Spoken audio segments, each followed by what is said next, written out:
bokk suñu sekk ak professeur professeur Falilou Koundoul waaw maa ngi leen di nuyu bu baax di leen jox seen éegukaay yaa ngi dañuy wax wàccuwaay ñun éegukaay la ñu wax ndax ay nit yi màgg ngeen sunu wayjur yi ak ñi nga xam ni ñoo ñu yar ca sunu maam yi dañu naan baa gisee doomi aadama baa ko xamul jàppal ni moo la gën ndax xamoon lu borom bi def si moom kon nu leen dee fonk ba baax li tax ma mujjee ci Nafisatu nag moom sama wëllëre la bu yàgg ay xarit lañu ay am di jàmb lañu ay bokk lañu noo bokk suñu tëng géej gële bokkandoo woon ci jamono fële ci Abdoulaye Sadji mu nekk ku nu naw ñu bokkit RTS bokk ci ay liggéey et tout fier de toi aussi parce que ci jaar-jaar quand même am na fu di toll fierté rek nga si am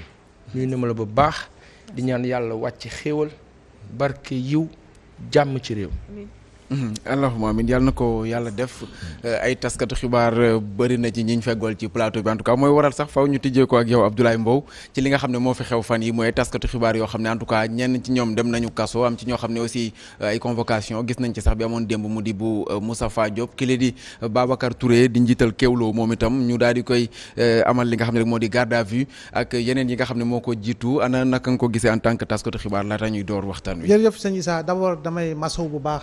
ki nga xam ne moo di Moustapha Diop di masaw bu baax groupe Walfadjri yëpp di masaw bu baax mboolem taskatu xibaar ci Sénégal bañ ko gisee dañoo suñu xol dafa féex parce que Sénégal ñu bari tiitoon nañu taskatu xibaar yi ñu bari stressé woon nañu la ko weesu nag da ngay gis ni fa may tàmbalee di ñaareelu wax ji mooy président Macky Sall dafa yëkkati woon ay kàddu ne ci gouvernance am bundu xataaluñu journaliste te duñu fi gis journaliste boo xam ne daañu ko tëj ràpp kaso mu mel ni nag loolu ci premier mandat la ko waxoon waaye nag ci ñaareelu mandat bi ay la yoon ñi ngi gis jamono ji ay journalistes yoo xam ne ñi ngi leen di xoqatal journalistes yoo xam ne dañ leen di tëj prison que sa jiitu moo di Pape Alé Niang Pape Alé Niang il a fait plus de 45 jours en prison dans des conditions très difficiles mobilisation am na journalistes yi xeex nañ ko yàlla defal na ko jàmm waaye nag ba ñu wëlbati koo bàyyi kii nga xam ne moo di Pape Alé dañoo teg loxo suñu frère suñu confrère kii nga xam ne moo di Pape Ndiaye rax si dolli jël loxo teg ko kii nga xam ne moo di Coro Maxu Mandela mu di jigéen joo xam ne dafa wan na lor juróom-ñaari weer mu toll ko si diggante xalaatuñu santeem xalaatuñu santé kii nga xam ne mooy bakken bi nga xam ne moom la yor ci biiram waaye dañ ko jël teg ko dans des conditions yoo xam ne véritablement dañuy jàpp ni waroon nañ ko war a mën a moytu kii nga xam ne moo di suñu frère Babacar Touré bu Kéwoulo gis nga ni 2 retours de parquet et il sera édifié sur son sort le mardi tey ji nii koo laaj da la naan de ragal naa ni dañ koy placer sous mandat de dépôt yàlla bu ñu yegg si loolu amiin waaye jamono ji véritablement Issa Tine booy génn sax si kër Pa Assane say mbokk ak say xarit Pape Matar ak ñëpp ñu ñëpp dañ koy waxante suñu biir naka la ñuy def pour war a mën a moytu waaye nag dañoo sóobu si liggéey boo xam ne avec responsabilité avec éthique avec déontologie et je le répète encore une fois avec le sens élevé de la responsabilité dans la pratique de notre métier qu'est le journalisme defe naa ni gisuñu fii loo xam ne dégg nga maam di nga ne lii de ay débordement yu ëpp la ba tax ñu war a mën a teg nit loxo mais sëñ Issa disons-nous la vérité en face c'est pas parce qu'on est journaliste qu'on se dit qu'on verse dans un certain corporatisme nit ñi journaliste kenn war ko laal déedéet journaliste du tooñ journaliste du jaare loo xam ne du yoon wala boog du tegu si yoon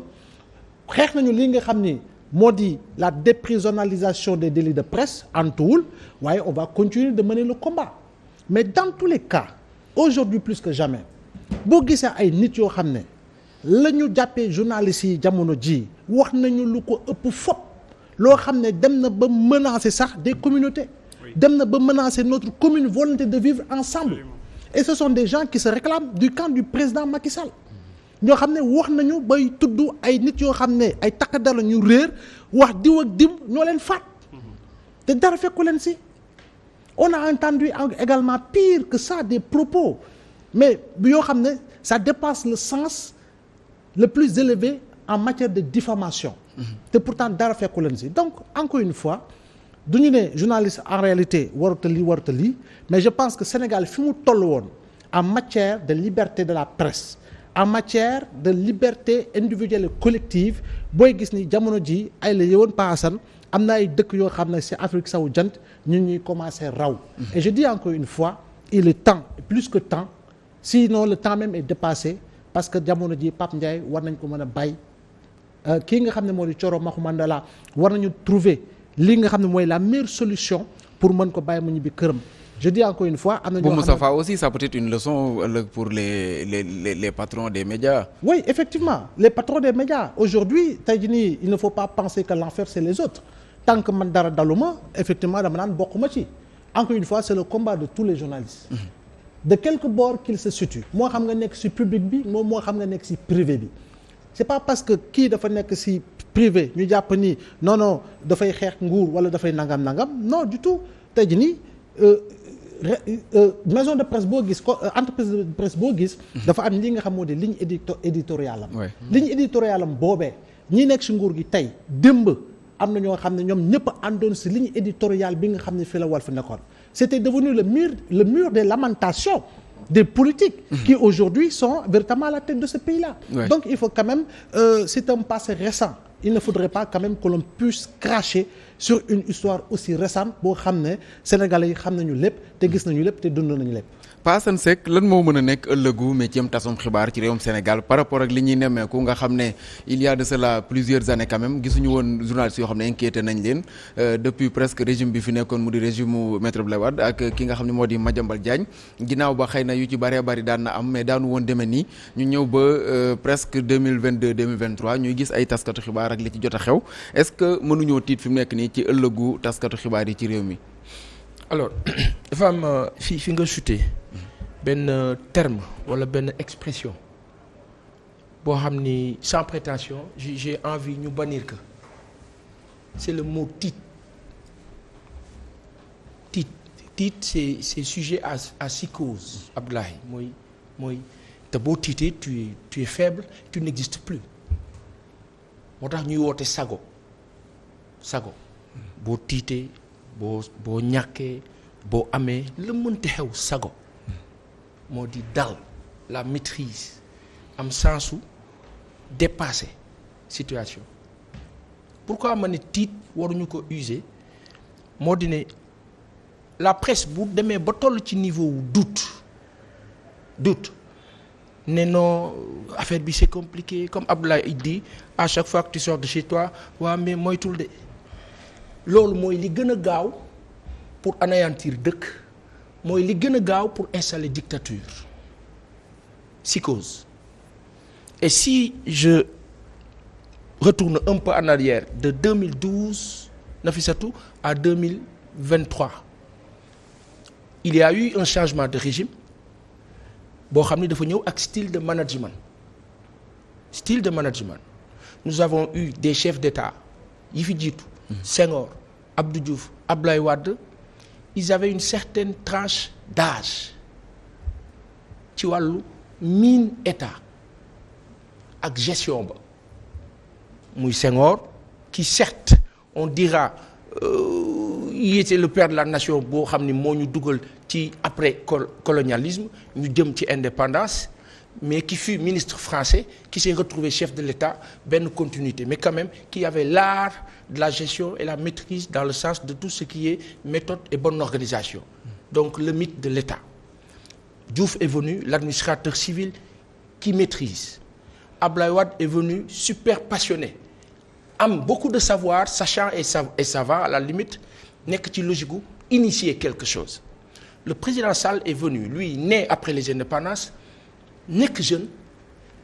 on dira il a fait 8 ans avec le président Wade mais 8 ans doyul ci mine état c'est notre assertion 8 années doyul ci mine état 1 2 le président Sall qui n'a pas fonctionné comme leader mais comme toujours le second qui exécute habitué à exécuter qui se retrouve par la grâce de Dieu leader et leader de quel leader il s'agit bi nga xam ne dafa war a initier qui doit proposer apporter un plus dans son style de management malheureusement c'est aller dans le sens vous devez me respecter vous devez respecter l'État da ngeen war a xam maay kan mu nekk benn taar un peu boo xam ni xaw na faussé nguuram parce que fa muy war a focus pour nekk ci sens bi ñuy soxla dafa nekk ci beneen sens mu tàmbalee lan 2012 2013 yéen waa presse baal naa leen seen ay taxes foofu la ñu tàmbalee ak le président Sall. nous nous disions wax dëgg yàlla c'est une excellente décision baax na de mais li ci waroon topp mooy lan un fonds d'appui à la place de l'aide à la presse mais fan la ñu teer ak fan la ñu yóbbu beaucoup plus d'accointances de journalistes qui étaient censés aller dans le sens de défense de l'intérêt général mais qui malheureusement par on ne sait quel subterfuge parce qu'on est amis avec le président ñii ñoo jàngandoo ak moom ñii ay xarit lañu ci diggante bi muy nekk ci magistère bi au temps de Wade ils se retrouvent avec le président à ses côtés tous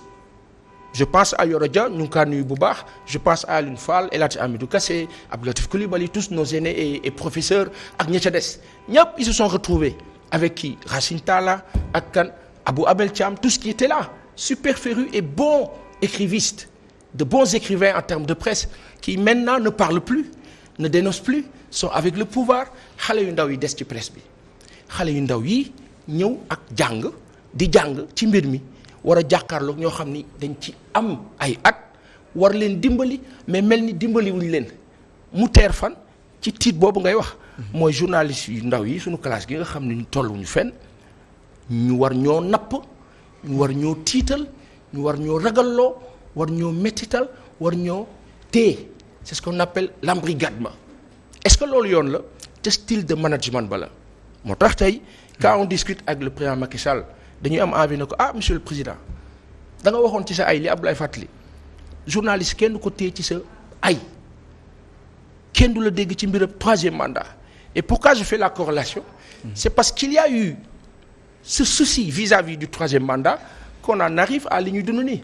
s'il n'y avait pas le troisième mandat dara du xew mais c'est parce qu'il y a une psychose qu'on a installée et la psychose se retourne contre celui qui l'a installée mooy que aujourd'hui on est à 9 mois 10 mois d'une fin de règne inchallah parce que constitution bi loolu la wax moom le président il l'a dit donc lii xaw mooy